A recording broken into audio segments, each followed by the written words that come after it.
그날은 이상한 날이었습니다. 새벽 4시에 맞춰둔 자명종은 울리지 않았고 성실한 직장인 그레고르는 5시 출근 기차를 놓치고 말았죠. 가족은 물론 회사 지배인까지 찾아와 방문 앞에서 출근을 재촉합니다. 그레고르는 힘겹게 몸을 일으켜 간신히 닫힌 문을 여는데요. 딱딱한 등껍질과 갈색의 불룩한 배, 그리고 가늘게 버둥거리는 여러 개의 다리. 하룻밤 사이에 섬뜩하고 커다란 벌레로 변한 아들을 보고 어머니는 비명을 질렀습니다.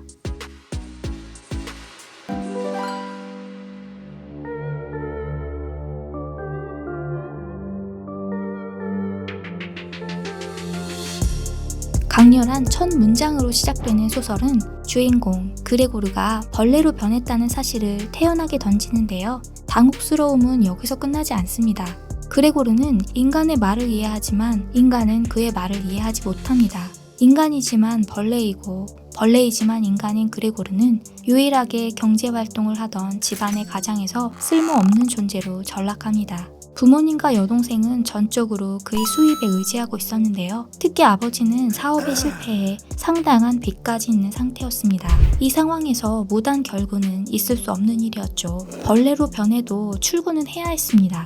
해고라도 당하면 큰일이었으니까요. 하지만 벌레 그 자체인 그의 모습은 모두에게 공포였습니다. 지배인은 두려움에 떨며 황급히 도망쳤고 어머니는 혼절했죠. 그리고 아버지는 위협적인 동작으로 커다란 벌레를 방 안으로 몰아넣습니다. 그날 이후 그레고르는 철저히 고립됩니다. 인간이 아닌 벌레의 삶을 살게 되죠. 대화는 사라지고 쓰레기 같은 음식을 맛있다고 느끼며 나빠진 시력으로 눈앞은 마치 거대한 모래사막과도 같았습니다. 그레고르는 소파 밑에 숨어 지내며 사육당하는데요. 동생은 오빠 방에서 끈끈한 갈색 흔적을 발견하고 방에 있던 가구까지 모조리 치워버립니다. 하지만 어머니는 조심스럽게 반대합니다.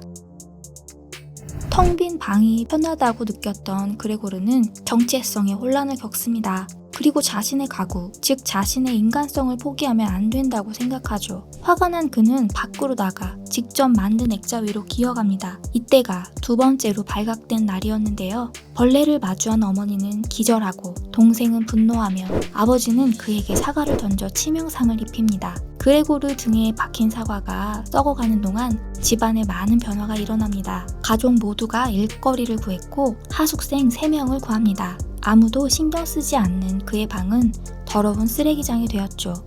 어느 날 쇠약해진 그레고르의 귓가에 아름다운 음악이 들렸습니다. 동생이 하숙생들 앞에서 바이올린을 연주하고 있었는데요. 그들은 음악에 끌려 3번째로 밖에 나온 그레고르를 발견합니다.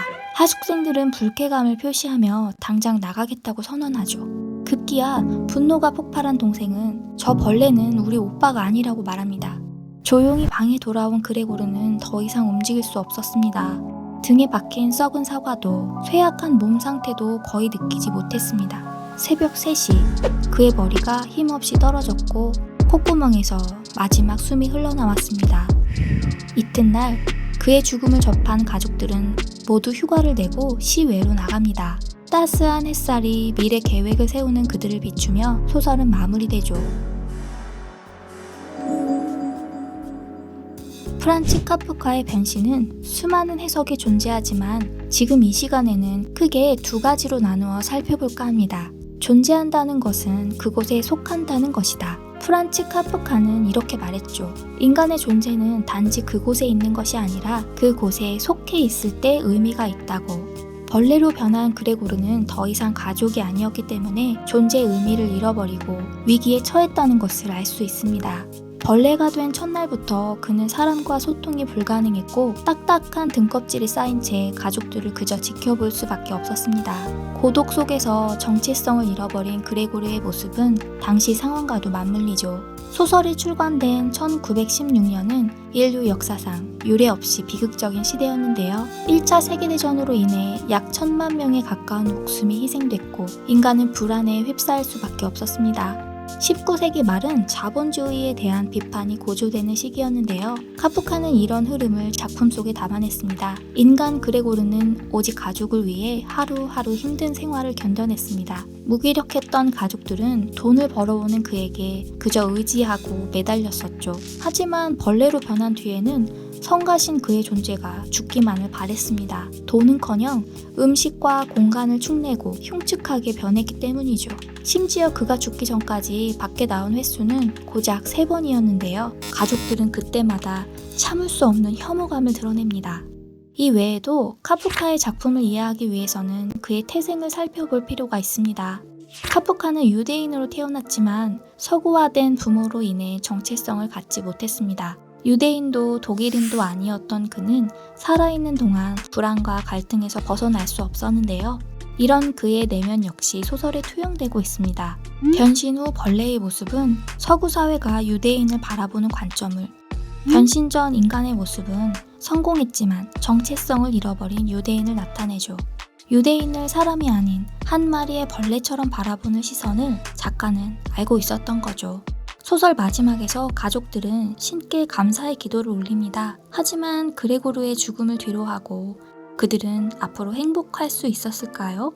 어쩌면 아름답게 성장한 딸이 그레고르를 대신해 생활비를 벌다가 변신할지도 모르는 일이죠.